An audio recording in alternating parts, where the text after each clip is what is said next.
क्लीं कैवल्य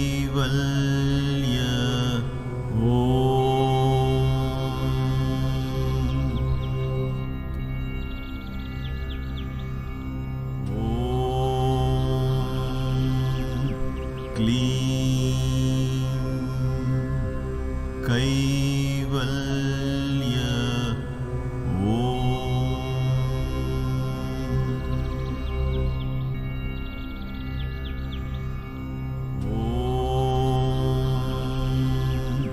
क्लीं कैवल्य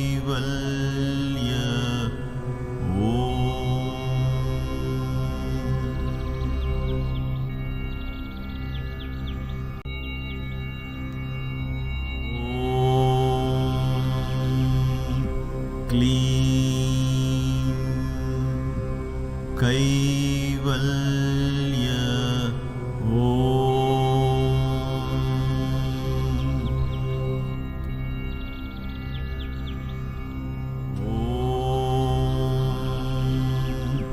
क्लीं कैवल्य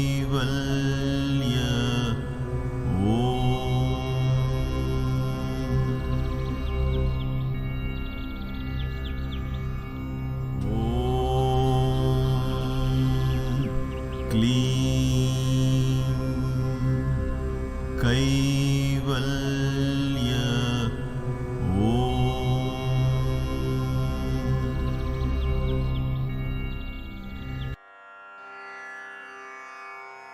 Namaste. Welcome to Kaivalya Yoga Gurukulam for the Kaivalya Marga class. Learning, exploring the path to Kaivalya oneness. Let's begin with this class with 3 Oms.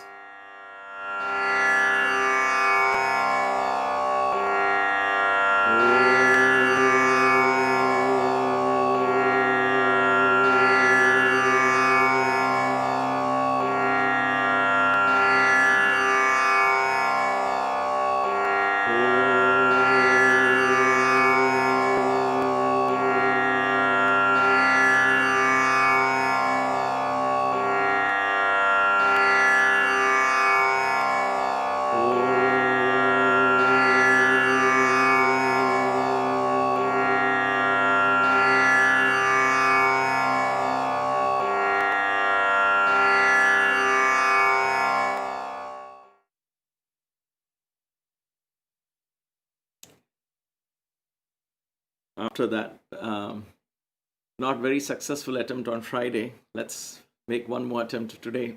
So this class is essentially to finish what we started off on last Friday and hopefully summarize the foundational principles of the Sankhya philosophy, which forms the basis of so many Upanishads, so much of our teachings of Vedanta. So in the last class that we did, not the Friday one, the one before that, we went about our first round, literally touching upon all of this, and it perhaps raised more questions than answers. And I want to revisit that, make sure that we are all on the same page and understand that really well. So what I did was I brought in some pictures and slides so that we all begin to not only understand these principles clearly, very clearly, but also begin to link these pieces of puzzle together. Because I did get quite a few emails, about half a dozen emails, about linking all of these. So without much ado, let's begin and see where it all, how we all sum it up. So the slides. This is where we began, right? Sankhya Yoga. It is a philosophy. It's an idea of understanding the cosmos, the nature around us, reality around us. The founder of this philosophy is sage Kapila, and it's one of the oldest schools. I would rather believe that it is the oldest school from which everything began. And forms a very essential principal element of Veda and Vedantas as we know it today.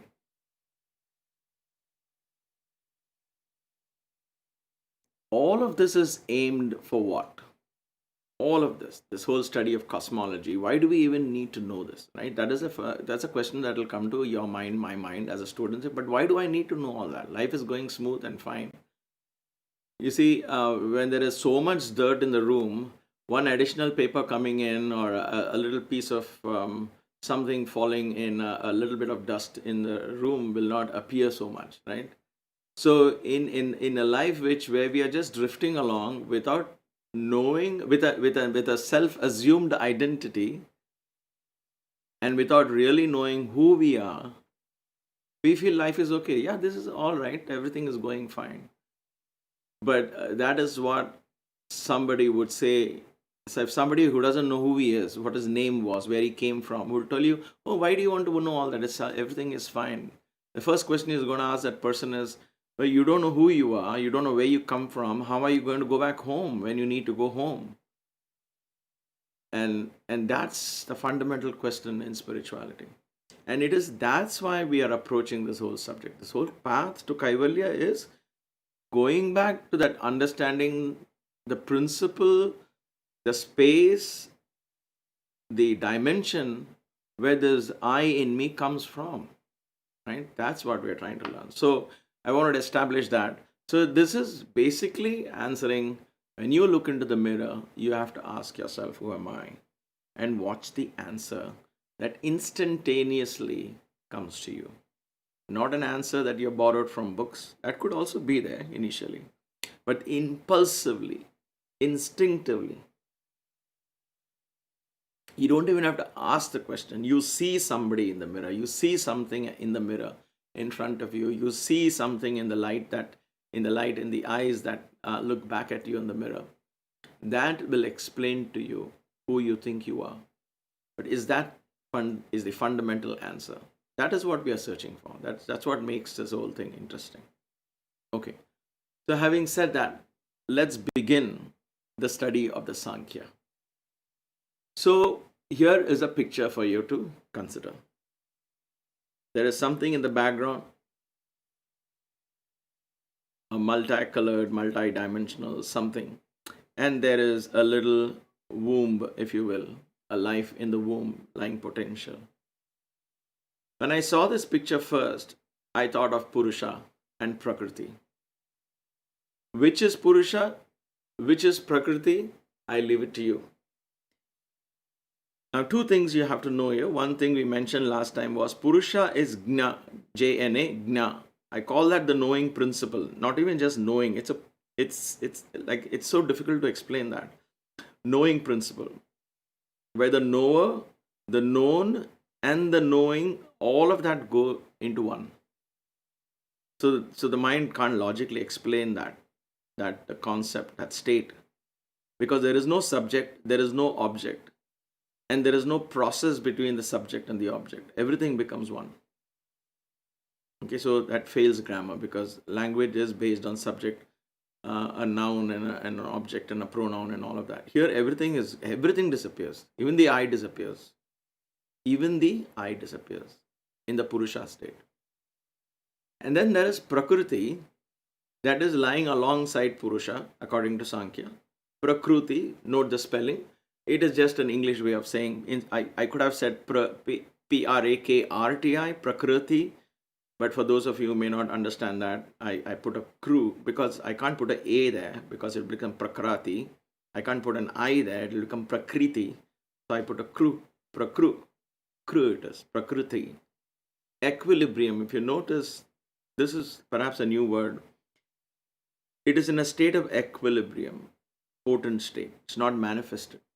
In that state of equilibrium, it is like a clean glass that you can see through. Almost as if the glass doesn't exist, but it is there. So this is Purusha and Prakriti. Okay, another way of looking at it. So here there are two images again. I want you to contemplate on this for a few seconds and ask yourself, where is the Purusha in this picture where is the Prakriti in this picture? Again, it's a matter of perspective. So look at it. There is a Purusha and there is a Prakriti. Again, Purusha is the knowing principle. Now, Prakriti is in a state of equilibrium. This is what it is. Before everything begins, Purusha and Prakriti are side by side. In the Advaitic concept, we say Prakriti also emerges from the Purusha.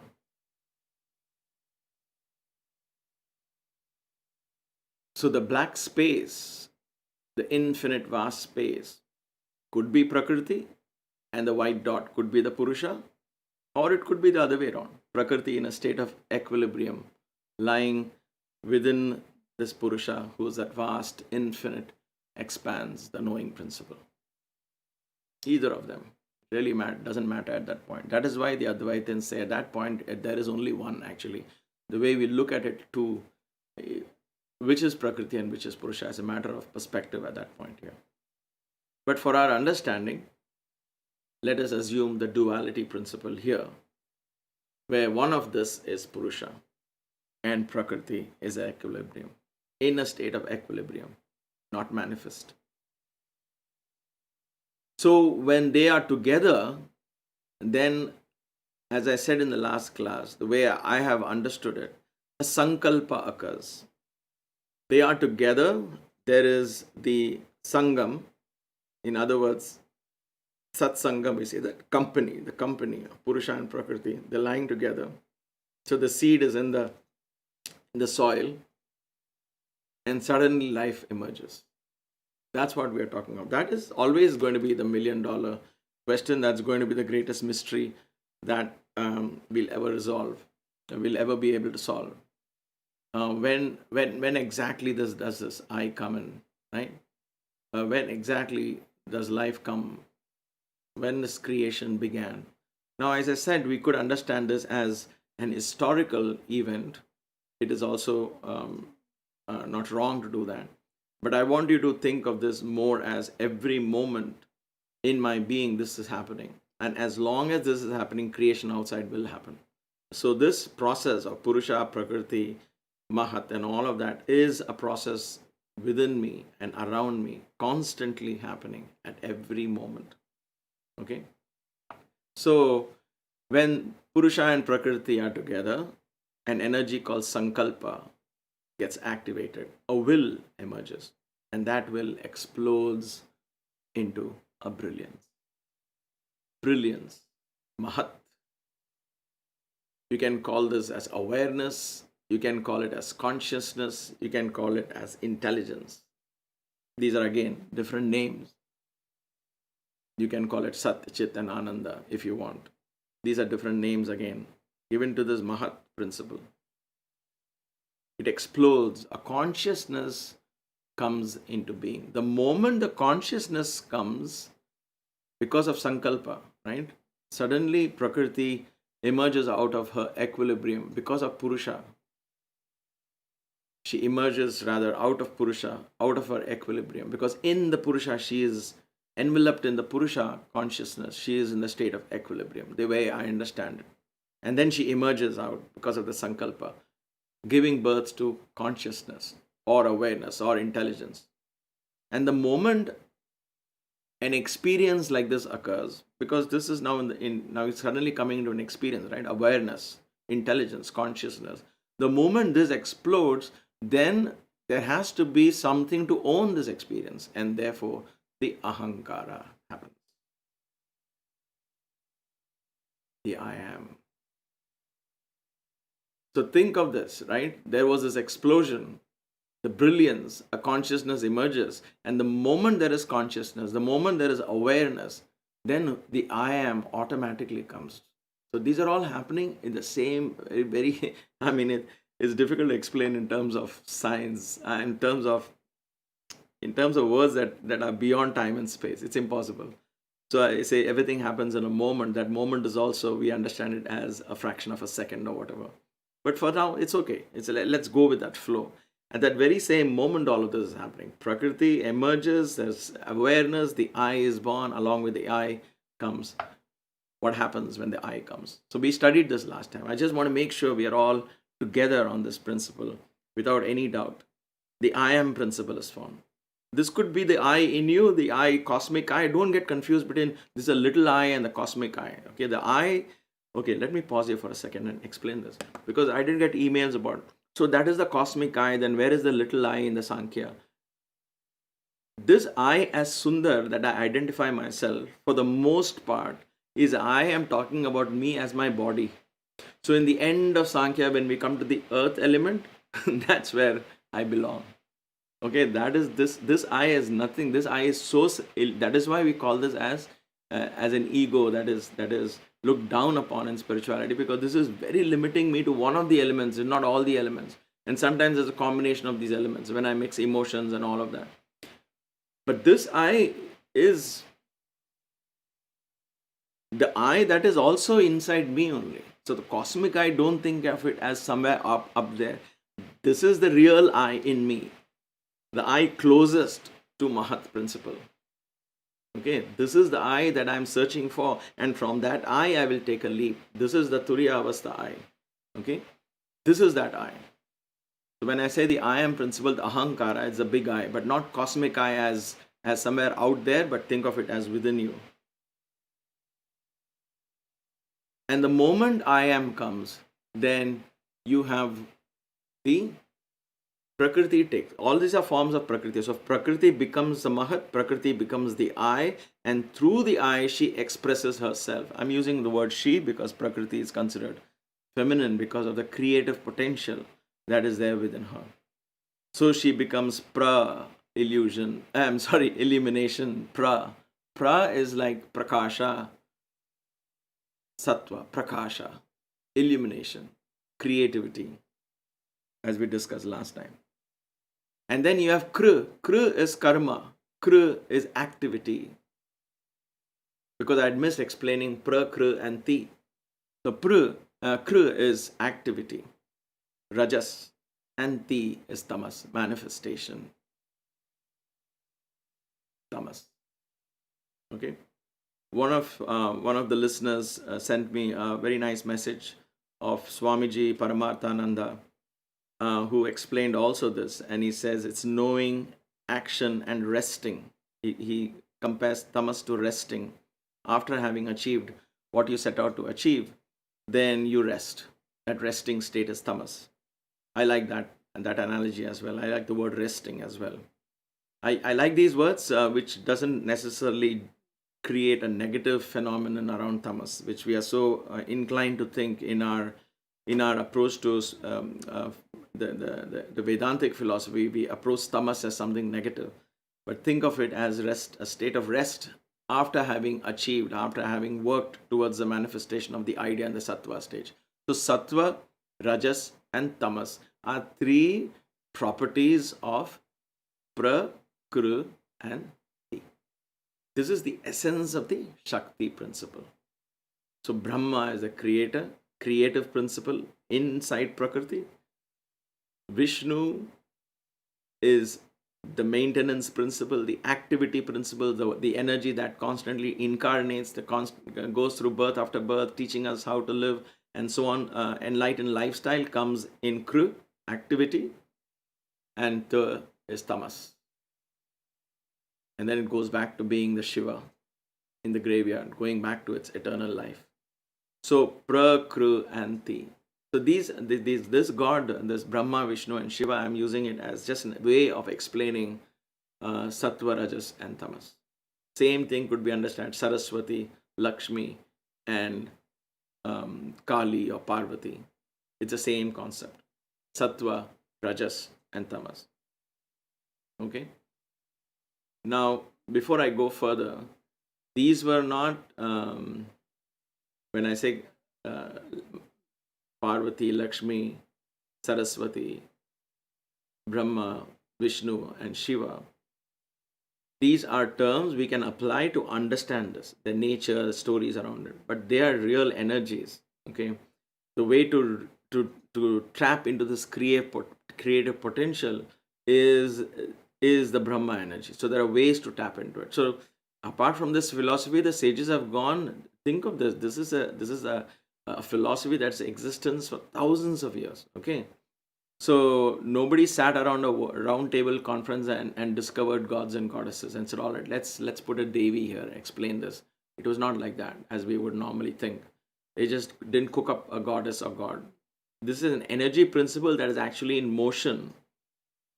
And the energy can be made manifest through these names. So each of these names are mantras by themselves. It can tap into these energy principles. We will learn that as part of the mantra yoga. But don't, because I say they are symbolic and their energies, don't think of them symbolic as some dead symbols. Like I would use a pen as a symbol to explain something that is straight. No, this symbolism is different from the spiritual symbolism. There, the symbol itself is a bundle of potent energy given to us. And then through that, we can actually tap into this energy. Please understand that. That is how I approach it. That's how I believe it. And it's really, really true. Otherwise, what happens here, that's why this has to be converted into a sadhana, into a spiritual practice. And that's why I approach it this way through a practitioner point of view rather than a philosopher point of view. If I approach it philosophically, I'll give you lectures on what are the different bhashyas, different commentaries, and this and that, go back and forth. Not that it is useless, it's good to know all of that. But the practical value of that becomes less and less relevant to me. So I can't teach something which is not in my heart. For me, I like to take the essence of all of this and begin to apply it. So once I understand these energies, how do I tap into my creative potential? How can I use yoga? How can I use mantra? How can I use upasana or worship? Can I? If so, what are the schools of thought that helps me tap? So I am merely putting these names of Brahma, Vishnu and Shiva, Saraswati, Lakshmi and Parvati or Kali, just to understand, give you that there is a way to get to it. There are other ways to get to the same thing. But initially, we're setting the base, like A for apple, B for bat. Why am I worshipping Kali? Why am I calling upon Lakshmi? It is to understand these energies. And these energies is what is constantly operating around the I principle in me. Correct? So let's go back to the to the slide here. All right. So Prakriti. This is Prakriti. This is it. What is Prakriti? Prakriti is a combination of Sattva, Rajas, and Tamas. What are the three gunas? Together, they become the Ahankara. They emerged from the Ahankara. In other words, Ahankara becomes Sattva, Rajas, and Tamas. The moment the gunas, we transcend gunas, we are gone beyond the Ahankara. Guna Atita, imagine, Guna Atita, Mahat principle. You're straight away touching the Mahat principle. Okay. So, something for you to meditate upon. Sattva, Rajas, Tamas. Okay, one is pure light. One is there is action. There's a black hole. I just brought that out because in that picture, if you see under Rajas, because that's what creation begins to happen. Okay? Planets emerge, die, stars are born. And then Tamas, matter is created. In other words, all of this creation finds a specific nature, a purpose. It's manifested and the purpose is fulfilled. So you have Sattva, Rajas, and Tamas. These gunas are a way to understand every single thing that is around us, whether it is an object, whether it is a person, whether it is a thing, a place, anything. I mean, it's amazing how the entire creation can be understood in these three qualities, in these three essential principles of illumination or creativity, activity, and manifestation or rest. All right. And then we go, let us understand Sattva and Tamas. Sattva and Tamas, because Rajas is merely combining all of the elements that come under Sattva and all the elements that come under manifestation. It is just bringing together both of them, right? So by itself, it has nothing. If there is no creative idea, then there is no action around it, correct? The manifestation of an object has a history of an action that precedes it. So action is like being in the moment, right? If there was no If there was no past, if there was no past or future, the moment won't exist. The moment is a product of the past and the future. The moment. That's the beauty of being in the moment. And that moment is omnipresent. That present is omnipresent. That moment is eternal. So if you analyze yourself at any point, you're always either in the past or in the future. Almost always. That is why the need to meditate, to come to being in the moment, where I begin to see myself, neither with no influence from the past and no conditions of the future, no expectations of the future, looking at myself. That is why I constantly say it is in this context that when you look into the mirror, what do you see? I see my past or I see my future there. It's always what I have constantly nurtured in the past is what is reflected back to me as me in the mirror. Think of it. I can see a sad person, I can see a happy person, I can see a person with lowest self-esteem, I can see a very confident person. I can see that person based on what I have nurtured in my thoughts in the past. Right? So at this moment, what I see in my reflection is what I have nurtured in the past. Or what I expect this reflection. What do I expect myself to do? Right? And that is what I see in the mirror. Like before you go for a wedding or a social gathering, for example, you dress up well and you look at yourself in the mirror. You're looking at yourself in the mirror. The reflection that you're seeing back is what you expect others to see in the social function, in the gathering. So what you're seeing is a projection of the future in the present. Right? Okay, how am I going to look at today evening at the wedding? All right, I got this coat and suit and a tie. Okay. So I smile. I say, okay, this is how okay, do I look good if I smile? You know, how we go back and forth. I am projecting something in the future and bringing it into the present. That is what I'm seeing. So either it's the collection of past that I see in the mirror or the future that I see in the mirror. Very rarely do I get to see the actual me, because the real me is in the present. And that's what it is. So activity is a very important, that is why they say a man is known by his deeds. So when you're actually bringing everything into action, a lot of things about you really comes to surface. Not what you're thinking and all of that. Anyway, so something for you to consider. I don't want to go off the track here. So let us focus on Sattva and Tamas, these two energy principles, and understand this Sankhya philosophy. Okay. So let us focus. The next slide would be understanding what is the Sattva element, this creative element. Okay. So let's go to the Sattva element. All right.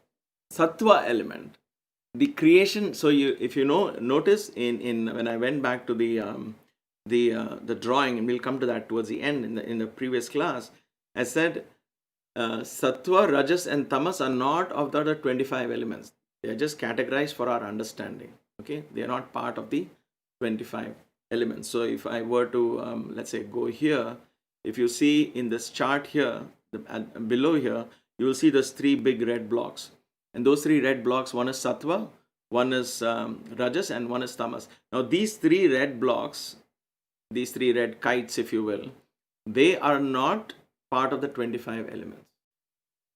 Okay, just putting it out there, just for you to know that. Let us hold that in mind. So from the ahankara, what comes out? Sattva, Rajas, gunas come out. But how did that gunas begin to manifest? That is what we are talking about. Because gunas are not elements.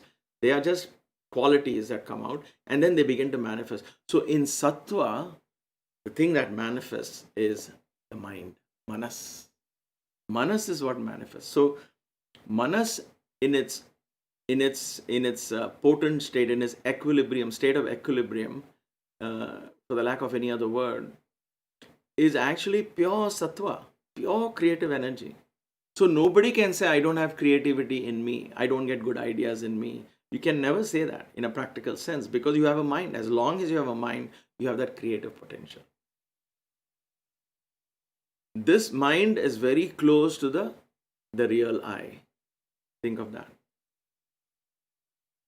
It is this mind that one can understand, and I'm saying this cautiously.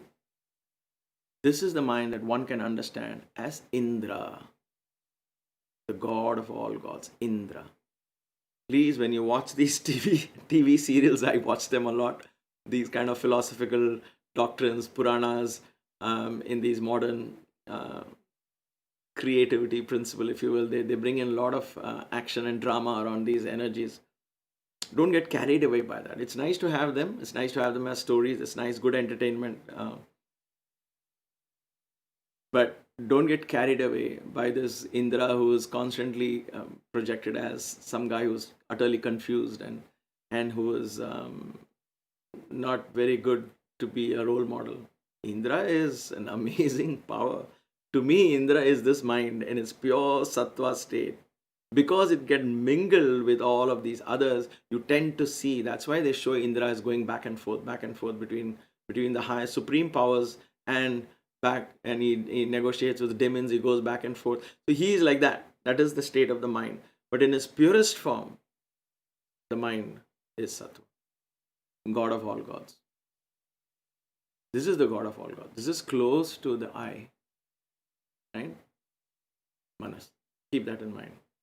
So when we talk of Dhi, Buddhi, we are talking of Mahat principle, the brilliance, the Dhi. That is why Dhiyo Yonah Prachodaya, we are asking that Dhi to once again illuminate everything, right? Going back to that Dhi state. Okay? So it is important to understand that. So, anyway, we will be exploring all of this again and again, but it's good to meditate on this, contemplate on this. I love to meditate upon all of this. I've spent years of meditating, contemplating, learning, understanding, and that continues. I'll never tell you, even for a moment, if I do, please forgive me, I'll never say that I've understood this. But it's not out of just a projection of humility, but it's true. These are the mind in that state, mind which is close to the supreme consciousness, the I, which is a product of the Mahat, and which is, so you're getting to dimensions which are completely beyond elements now. The elements are not even come here, right? So you had the Purusha, you had Prakruti. Together they blew out into Mahat. The I came and Manas comes. Along with I, 3 gunas. So I said, don't count the 3 gunas. They're just qualities to give us an idea.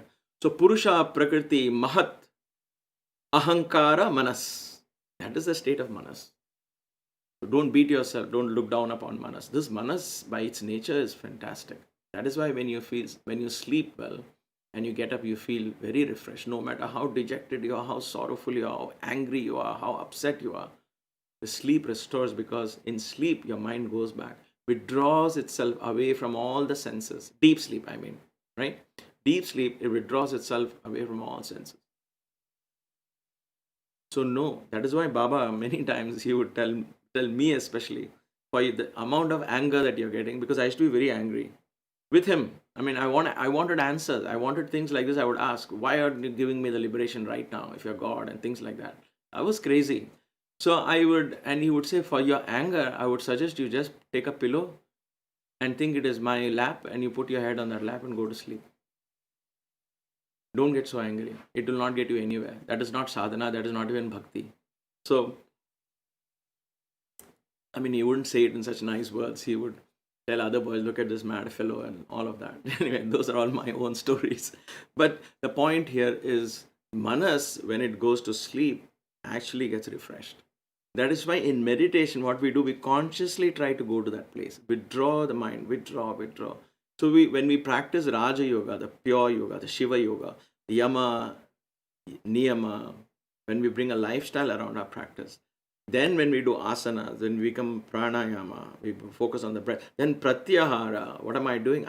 Pratyahara is withdrawing. I'm withdrawing my mind away from the sense. Back where? Back to itself. Just like in deep sleep, but not deep sleep. So we begin to practice that in Yoga Nidra. In the classes, in yoga classes, Yoga Nidra becomes an important practice to understand this aspect of the mind. Okay?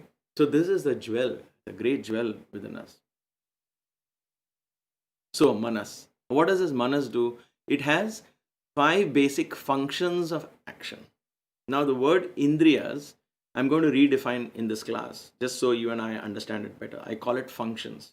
Okay, we understand it sense organs, senses and all that, but we tend to mistake it for the actual physical object like a hand or a ear. But let's put that aside, the physical part of it, and we'll explore it. Understand this as functions of the mind, abilities of the mind. Okay, the 5 basic functions of action and the 5 basic functions of cognition. Between these five principles lies the entire the thought process and all of that. And Patanjali explores this even more further, even more beautifully in the Yoga Sutras. Okay, but here understand this as this manas that has just come out of the eye has 5 basic functions of action, 5 basic functions of cognition.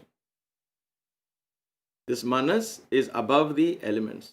We'll come back to that towards the end. So what are these 5 basic cognition functions? Jnana Indriyas. They're called Jnana Indriyas. Jnana, cognition. So that is in the mind. It's a function in the mind. Okay? One of the physical organs in your body, whether it's in the face or elsewhere, will perform that function. Don't mistake the vehicle and the driver as one. The driver inside the vehicle is what makes the vehicle move. The vehicle is simply otherwise just an object with no life. The driver is what who brings life into it. So this cognition function is like the driver. Just to give an example. Okay? Or you can understand that as a fuel and the mind being the driver. The mind is a driver. The fuel, the petrol, the gas in the car is actually these indriyas, if you will, and the car is a vehicle. So don't mistake the car for the fuel and so on. Anyway, just to give you an analogy, cognition functions, what are they? Hearing is one function. So I have put within brackets there, very barely noticeable. That's why I purposely did that. So you won't be able to notice it right away. I put EARS, years, right? I put years. Yeah, I put years in that, just like that, barely noticeable. But that is just for us to understand. That is a car, that is a physical thing. Don't pay attention to that. The mind hearing, because you can have this and not be listening to what I'm saying right now, because your child might be asking you something, right? And your mind goes there. Or if you have a baby sleeping in the other room, your mind is listening to that baby and may not be giving full attention here. So hearing, the mind plays this function. This is just a physical thing. Then touching, the mind has a cognition function of touching. Okay? Skin and all that comes later. But touching is a cognition function of the mind. Keep that in mind. Seeing is another jnana indriya, cognition function. Tasting, jnana indriya. And smelling. Okay, so when we say we have eyes, skin, tongue, and nostrils or nose and ears, all of these are physical expressions of this cognition function of the mind. Okay, when we understand principles of sense control and all, this will be important for us to know why are we controlling the nostril, to understand and harness the energies of the smelling function in the mind. Okay, cognition functions. Then comes the action functions, karma indriyas. Those are what? Hearing, touching, seeing, tasting, and smelling. So now let's look at the actual action functions. These are also functions in the mind. What is that? Speech. Sound. Basically sound coming from your mouth. Last time I had put sound there, but let's understand this as speech. Just make it a little more different from, if I put sound here and sound there, you might wonder later on there will be a sound in the elements. But here let us understand it as speech. Because mouth is an organ, speech emerges. Okay. Then there is movement. Hands, movement, right? You're moving. So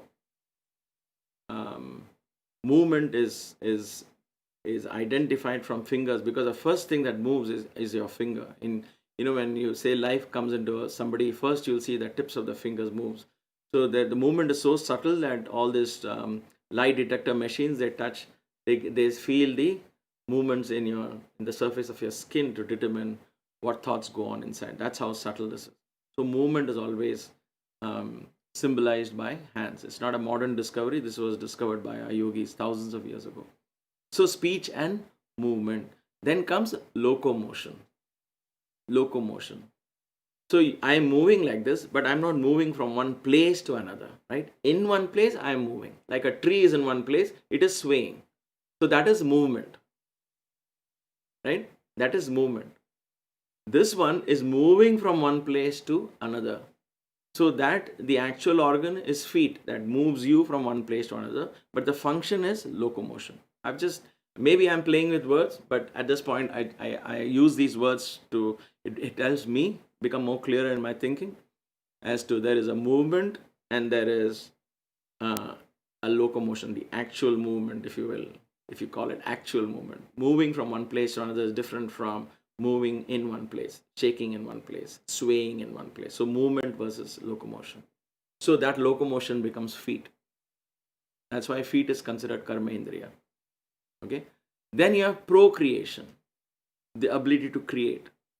So for that, genitals, sexual organs come into play. And then you have elimination. These are all functions in the mind, remember. Like, that's why I said these are, I call it functions, the action function. Elimination is an actual function in the mind for which it uses the anus to eliminate. That is why the base of the spine is used for elimination when you sit in the ground. That's why in Shavasana, when we lie down in the ground at the end of the yoga class, I say focus on the base of the spine and let go.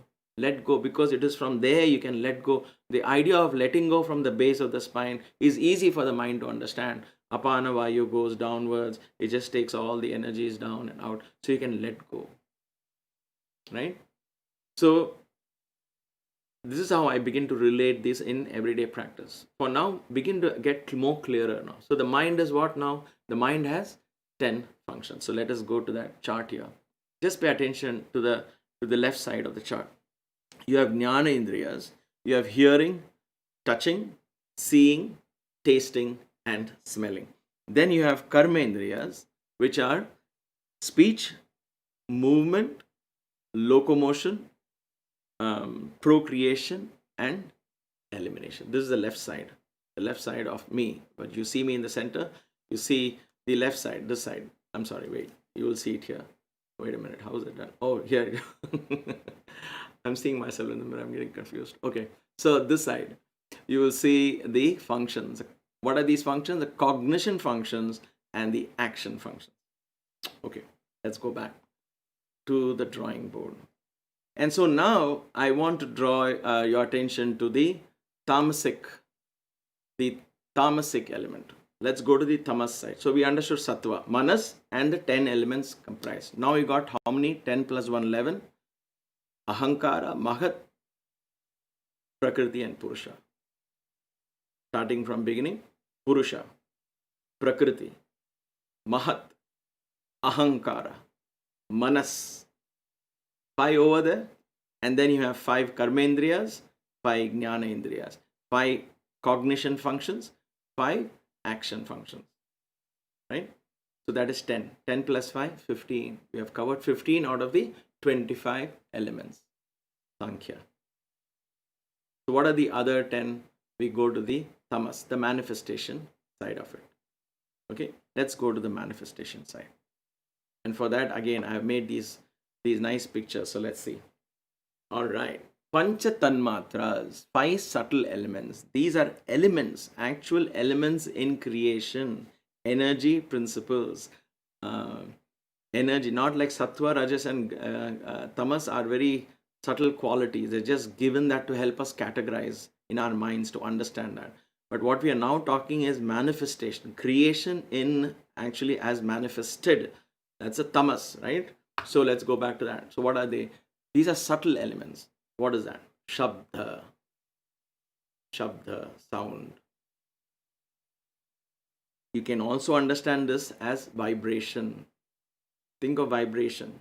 because sound has many levels of sound. When we'll touch upon that sooner or later, sooner rather than later, but not in this class. How many levels of sounds are there? Where does sound originate and all of that? Just like there are different states of consciousness, awakened, dreaming, deep sleep, and so on. Sound also has various levels, 4 or 5 levels of sounds. Okay? So Shabda, understand vibration is also sound. Then you have Sparsha, touch. Touch is an element. Our mind is expressing touching as one of its cognition function because of this element that is manifested. Then you have Rupa. Rupa is an element. Rasa, flavor. And Gandha, smell. Shabda, Sparsha, Rupa, Rasa, Gandha. These are the 5 tanmatras, 5 energies. Now science has understood sound, perhaps light in the form of rupa or form.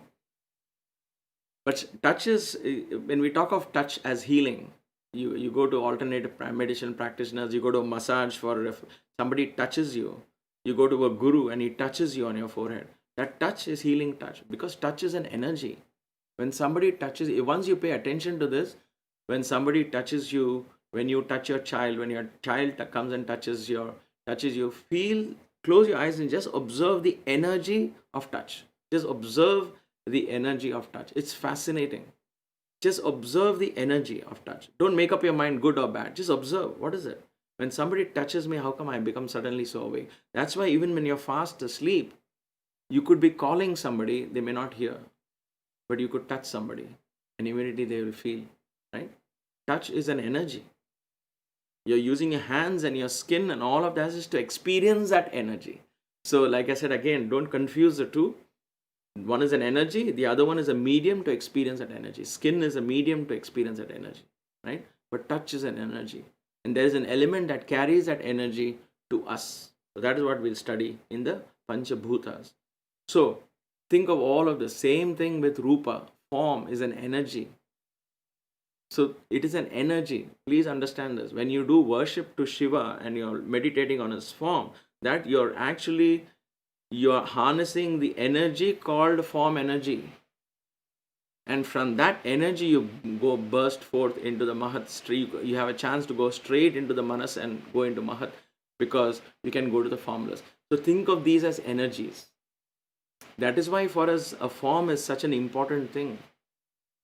Right? How the form has to be, how it shouldn't be, and all of this is, of course, to a large extent, there's condition. Right? When we define beauty, who's beautiful and who's not, or what is beautiful and what is not, that is 99% out of a conditioned mindset. I'm not talking of that. But the energy that a form emits, you cannot deny that. There is an energy principle. So it's an energy. Forget beauty and ugliness. There is an energy, first of all. Understand that energy, then you will understand the energy behind the form of Lakshmi as she is described in the scriptures, not as you get sold, as it is sold today in the markets. That gives you an idea, like idols and all, we have them. They give you an idea. You go to the scriptures and see how they describe this form, you begin to understand there was an energy principle that they were trying to protect, to give us. Form. Form is an energy. Look at all the others. Rasa, flavor is an energy. Flavor is an, that is why this whole concept of prasad, offering prasads to the deities, came only for us to understand the concept of flavor. When you are offering prasad, making prasad for puja and all of that, you are focused on the smell and in the flavor. There is energy there. And there are prescribed ways of how to do this. Today we add white sugar and all of that and miserably make it completely bad for health. That's our problem, right? But there is an energy principle in taste. There is an energy principle in smell. So think of, this is why we were harnessing the energies of the elements, if we understand these as energies. Then you think of the physical senses and all of that. It gives rise to, or gives us an ability to experience these energies. So these are the subtle elements. Subtle. You can't see them. How do you then feel them? How do you know they exist? Because these, in turn, these 5 subtle elements that you see on the screen, Shabda, Sparsha, Rupa, Rasa, and Gandha. These five are now manifesting as the five cross elements. This is what creation is all about. The creation that you and I see around is these five elements. What are they? Akasha, ether, Vayu, air, Tejas, Agni or Tejas. I just use the word Tejas just to give an idea. When we talk of plasma, electromagnetism, electricity, all of that comes under Agni. All the gas and air, all of that comes under Vayu. Space, ether, Akasha. Apaha, Jala, Apaha, liquids, water. And the last is Prithvi, earth or matter. Prithvi is earth or matter. The atoms and molecules that we are talking of is in this last element.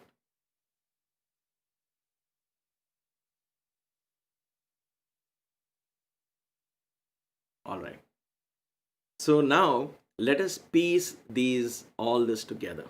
How are we going to piece it together? We'll take the subtle element, the Tanmatra. What is that manifested as in the Panchabhutas? The Bhuta is the gross. Tanmatra, subtle. Bhuta is the gross element. Then we link that to the Manas cognitive function and the Manas action function. Right? Because what you see outside also plays a role in the mind. That is our link. This is our link with the universe. This is the secret of you understanding how am I linked with this earth? How am I linked with space? What is this they are talking about? And I am all of this. This is the secret. So get ready to become enlightened. So you have Shabda, sound. Sound as vibration. Remember, vibration. For the vibration to manifest into sound, it needed a vehicle, ether. You need space for sound to come. Right? Vibration. Ether. In us, it is hearing and speech. For the mind, it is hearing and speech. So hearing becomes, you use ears, that is separate. Okay, it's connected, but this is a physical organ. Hearing function comes from space, ether. Speech is space and ether.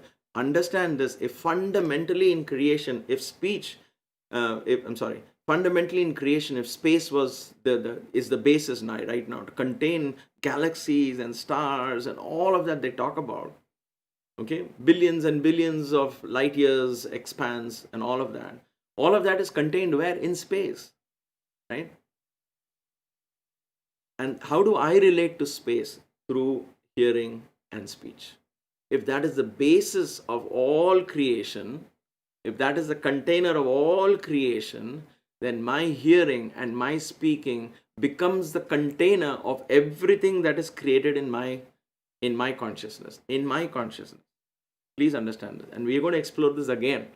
But this is just setting the base for understanding why Baba would say, don't hear things which limits your space. I can reduce my space. I can expand my space by what I hear, what I speak. The sounds I hear, sounds I speak. That's why Om is so powerful. Om.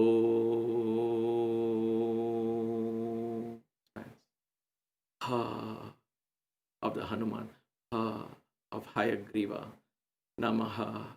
Ha is where the Om, which was as vibration, became Ha, Shabda, in space. And then it used another vehicle now, the next element to carry that as sound, right? Because sound can't just travel on its own. Space is created. But how does sound now begin to travel? Then we go to the next one. Touch. Touch is what? Vayu. Vayu brings that. When you say touching, you're talking about, you're beginning to experience that. You're beginning to grasp it. So the sound comes into you. You're beginning to experience that. Vayu is the one that brings that. Sparsha, touch. You need Vayu. Touching is the cognition function. Movement, in other words, your hands, your fingers, for example, become the action function. Think of the action function fingers. When we understand mudra, this is why. Why am I understanding mudra principles, how to do, what to do, which element should I use? Each of these fingers represent an element. I'm not going by these Chinese methods and all of that you will find on the internet. I just go back to the original traditional practice. Or what Pujaris do in the temples, what has been done for thousands of years. Very simple it is, actually not complicated at all. You can understand any mudra based on that and you can practice it. But anyway, we will understand that. But why are we understanding the mudras? Mudras are what? Essentially, mudras are also done with the bodies, but mudras are positions of the hand. Why hand? Because these fingers are symbols of movement. And that movement is connected to the movement in the air. Where air? In me, the prana element, the 5 vayus. So if I can control that vayu principle through my hand, can I? Yes, you can. Therefore, what are the practices? So you understand movement, the touch, vayu, going back to sparsha, the 5 elements. Then you have rupa, the form that is brought to us by light, by fire, by agni. The sunlight is what? Rupa. It is a combination of everything. Now in creation, you don't have only one as one. Predominantly one will be there. One element will be predominant there, but without space and without air, there is no, without the gas and oxygen and all which you get. Everything is dependent on the sun, right? So Agni is one element of the sun, but all the other elements also come from that. So there is no such element that is watertight in nature. Is that alone exists, right? It's a combination of everything. But just to give an idea, we talk of sun as the Agni element. So Rupa is Agni, Tejas. What is that? In us seeing, the ability to see. In darkness you can't see. You need light to see. You need Agni to see, right? You need electricity in the night to see. So seeing function, the spark, aha moment comes when you see. So you think of perception also.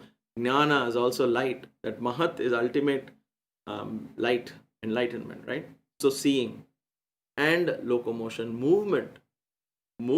Locomotion is what? Feet. Now just like you have movement is hands, in the actual Indriyas, the action function of the mind for moving from one place to another actually cause locomotion is feet.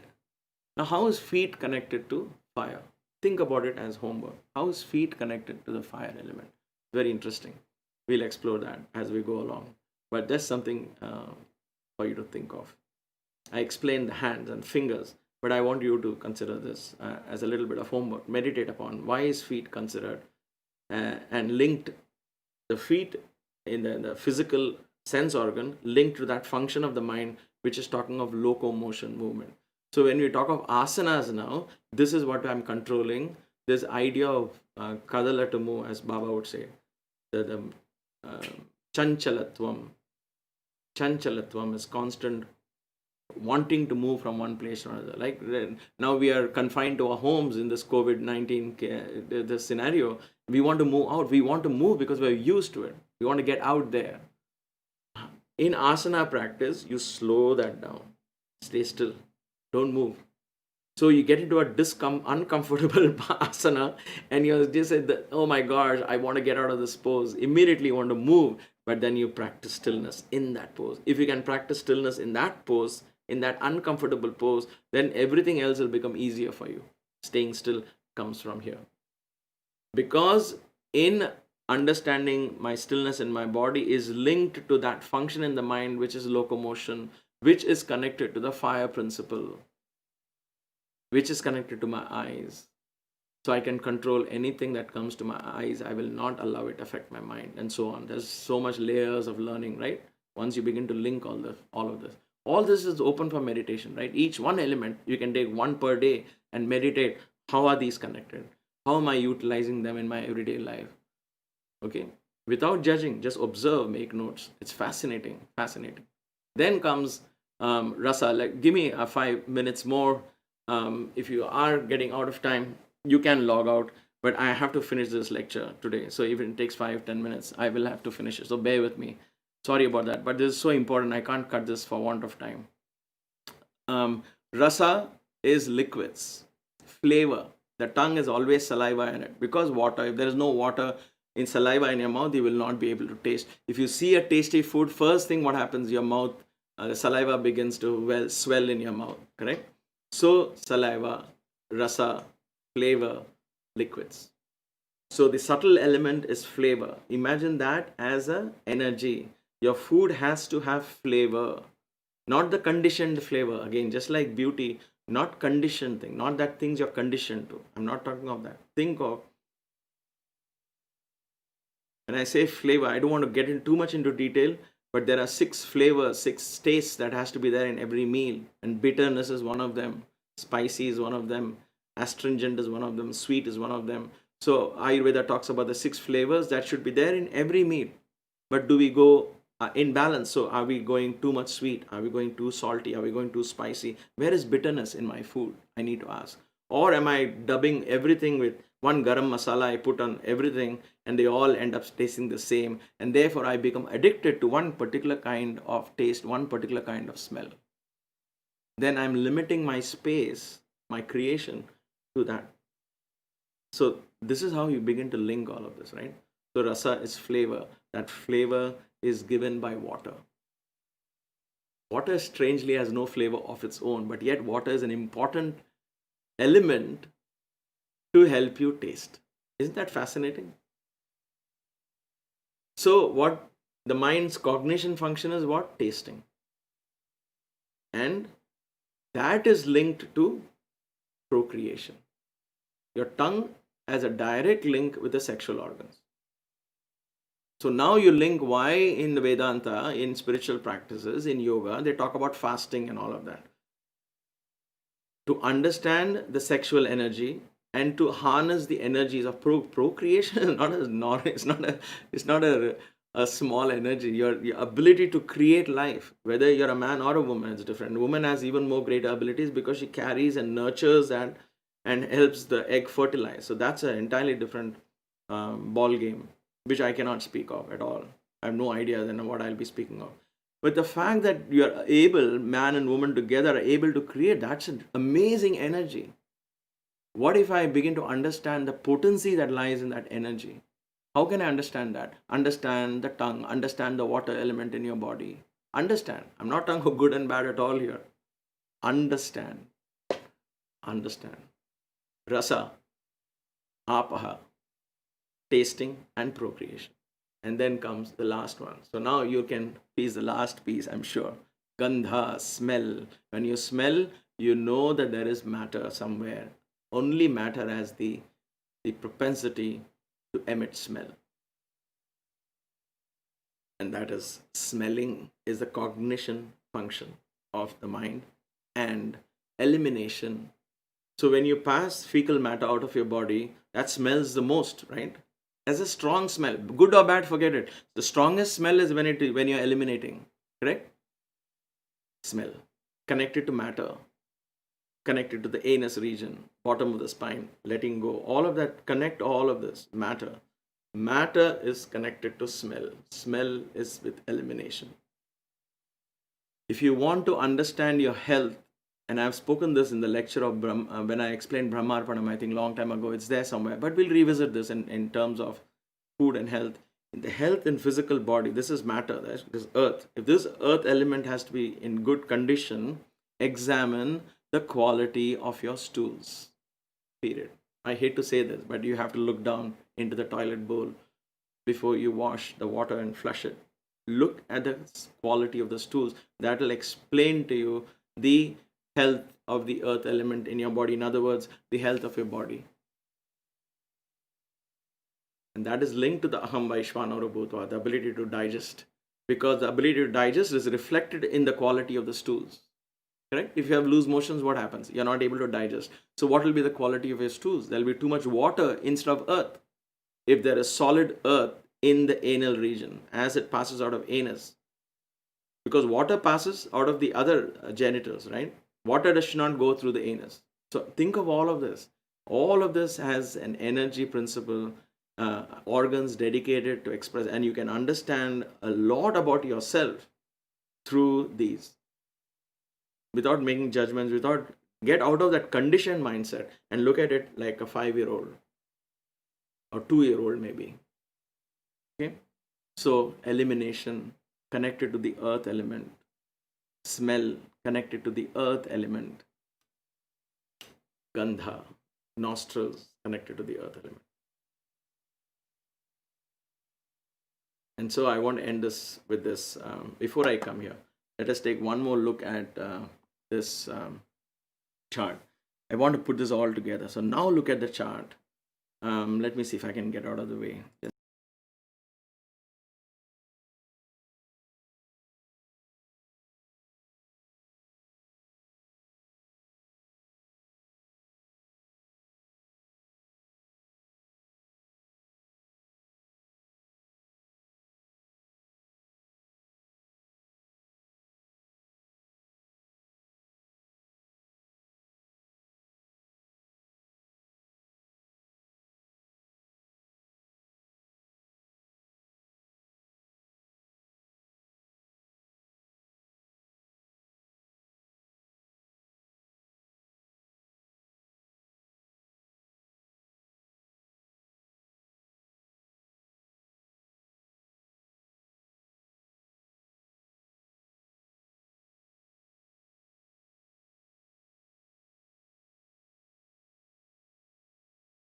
Of these qualities, the three qualities. The I is a combination of all these three qualities.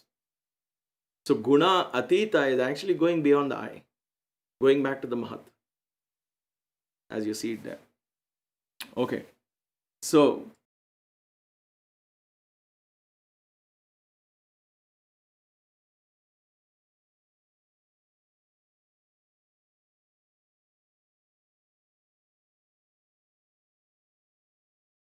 have hearing on the left side, right, on this side. And then you have speech here. Then you come all the way to the sound element here. And then you have space as manifestation. So link those like this. Link it sideways now, each line. And you will see that how your mind and how the functions of your mind on this side, on the left side, is linked to the actual elements that you see as creation. That is what it is. What you see on the left side of this chart here, under the mind, under manas, is linked to all the elements outside. That is our meditation. Keep this chart, make your own chart based on this, and meditate upon this. And try in your everyday life to understand. You will begin to appreciate and begin to observe the balance or imbalance of the elements in your lifestyle. And all of that begins to reflect as health or imbalance in health. Very easily said, quite difficult to accept and understand, and a lot more difficult to begin to implement. But we have to make the first step. So let's begin the first step of at least becoming very clear in our understanding. So I'll let the questions come. If you have any questions, ask me. But we're going to revisit it again now from the 5 temples of India, 5 temples of Shiva temples, each temple dedicated to each of these elements. For thousands of years, these temples were dedicated to these elements: earth, water, fire, air, and space. And the supreme consciousness was taken from there. Each element was linked to the supreme consciousness. So we will sit there in the temple premises, and I touched upon all of this once again. But if you have this as your basis, you will follow what I'm going to say in those temples much more clearly.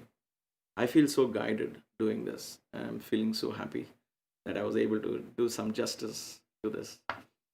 So towards the end, I want to share this beautiful quote from the Gita. So the question is, ultimately, what is that? What is that thing beyond the elements? So Krishna beautifully says, Nainam chindanti shastrani. Weapons cannot shred it. Weapons, in other words, weapons is earth element here. Weapons matter. Matter cannot make it disappear. You take matter apart piece by piece, you will not find it, you will not eliminate it also. Nainam chindanti shastrani. Nainam dahati pavakaha. Nainam dahati pavakaha. Pavaka is fire. Nor will it get burnt by fire. So it touches the fire element. He said, this is all, the I in me is beyond all of these elements. This is what he's explained to Arjuna, who says, how can I kill these people? What can I do? Between right and wrong, I'm caught. He says, go back to the drawing board. Before you do your duty, go back to the drawing board. Live an enlightened lifestyle. This is that Vishnu aspect, the Rajas aspect, teaches us enlightened lifestyle. Draw energy from that supreme consciousness and live. That's the beauty of this. Nainam dahati pavakaha. Nachainam kleshadayantyaapo. Kledayantyaapo. So, water cannot wet it or drown it. And last is nashoshayati marutaha. Maruta is wind. Nor will wind blow it away. He is talking of the supreme consciousness. That don't think, and you are that. Because ultimately in Sankhya Yoga, in the second chapter in Bhagavad Gita, the whole of essence of Bhagavad Gita is in the second chapter. When Krishna starts speaking, the first chapter he doesn't speak, right? He's just waiting because Arjuna is too full of I and me and mine. I don't want to do this, I don't want to do that. So when we are too full of ourselves and our pities and how much I have to struggle, where I have to go, what should my sadhana be, this, that, I, me, mine. So God sits back and listens. He doesn't talk because you're not giving him a chance to talk. So Krishna doesn't talk in the first chapter up to the 11th or so of the second chapter. Then he begins to speak in the second chapter. And the moment he speaks, he just gives out he doesn't build it slowly, piece by piece. He just gives it to you straight then and there. And one of that slokas come like this. Because there he says, go back to the drawing board, Arjuna. You are not the one. The one you really are has nothing to do with all of this. You're not neither going to get destroyed by weapons, there's nothing that gets destroyed by weapons. Not fire doesn't burn it, wind doesn't blow it away, water doesn't drown it. You are the Atman, the Supreme. So he takes us back to that concept. Everything comes from Purusha, and therefore the Purusha, I withdraw all of this into me. I survive all of this. So if you go back to just this Manas point of view, let me see if I get that. Yes. Wait, let me see. I want to go back to that chart here. Okay, there you go. So when you go to this Manas here, look at that Manas. As I said, meditate on that Manas. It is above these 5 elements. So does the Manas survive death? Is that question somebody asked me. And the answer is yes. This Manas is. Not the mind if you and I use for going for shopping and making choices. That mind is one of the expressions and combinations of this. That mind will die. All of that will die. The mind that associates with Sundar and all of that, that mind will die. But the essence of this experience in this lifetime is held by the Chitta. That is also another name for mind. We will learn this when we study Yoga Sutras. So bear with it. This Manas that we talk about, that in your left side is above, just below the red square there. That Manas survives. How do we know? Because it is above all these 5 elements. It is a product of the Ahankara, and therefore it will survive. That is what we can understand. We can understand as the Jiva principle. That's also understood as a Jiva that goes, that is that river that goes from one birth to another, from hills and valleys. Sometimes it's small, sometimes it's big. All of that merging, going back to its Ahankara, Mahat, and back to being the ocean and beyond. So, thank you so much for your patience and for listening to this this class. This is such an important class. It forms the basis. I hope I made this more clearer than last time. I wasn't happy with the way it went last time, but nevertheless, that's how it is. The first time you begin to hear it, you perhaps are not clear. The second time you hear it, it becomes a little more clearer. Now it's time for you to keep meditating on this concept, bringing this as the basis of all your thinking. And then you will understand all the roles of gods, goddesses, Puranas, Upanishads, all of that based on this fundamental concept of cosmology. So I am so grateful for being an instrument of our rishis, of our sages, for passing on this knowledge to the extent I know. Some of you perhaps have understood it far better. Feel free to write to me, enlighten me with your thoughts. Let's continue learning in this path. Let's continue to apply what we learned in the path so we take steps towards enlightenment and make that as a real experience in this lifetime. Let's bring this class to an end with one Om and three Shantis.